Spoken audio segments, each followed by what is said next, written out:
एक बार एक आदमी महात्मा बुद्ध के पास पहुंचा। उसने पूछा, प्रभु, मुझे ये जीवन क्यों मिला? इतनी बड़ी दुनिया में मेरी क्या कीमत है?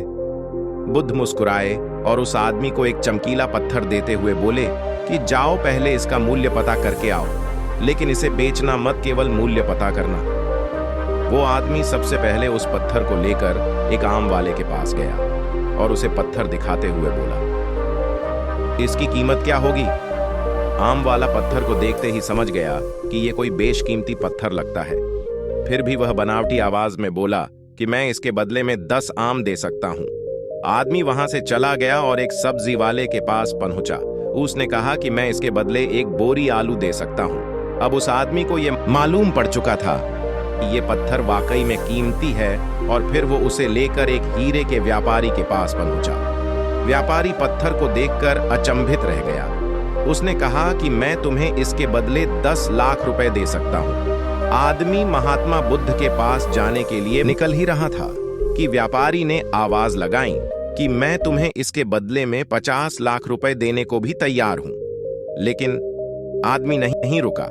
व्यापारी ने फिर से आवाज लगाई, तुम मुझे बस वो हीरा दे दो, बदले में तुम जितना धन चाहो मैं देने के लिए तैयार हूं। आदमी नहीं माना और महात्मा बुद्ध के पास लौट गया और उन्हें पत्थर वापस करते हुए पूरा वृत्तांत कह सुनाया। बुद्ध मुस्कुराकर बोले, आम वाले ने इसका मोल 10 आम लगाया, सब्जी वाले ने एक बोरी आलू और हीरे के व्यापारी ने कहा कि ये अनमोल है।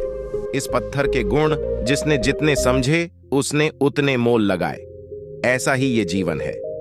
हर आदमी एक हीरे के समान है।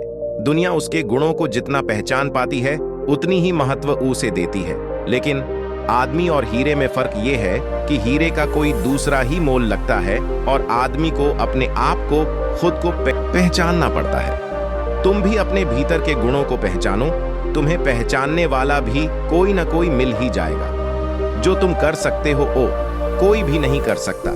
यही तो है तुम्हारा महत्व। इस संसार में तुम्हारे जैसा कोई नहीं है। महात्मा बुद्ध की इस प्रेरक कहानी से हमें ये सीख मिलती है कि इंसान को उसके गुणों के आधार पर महत्व दिया जाता है। इस संसार में तुम ही सबसे काबिल हो, तुम्हें पहचानने वाले पर निर्धारित है। नमो बुद्धाय।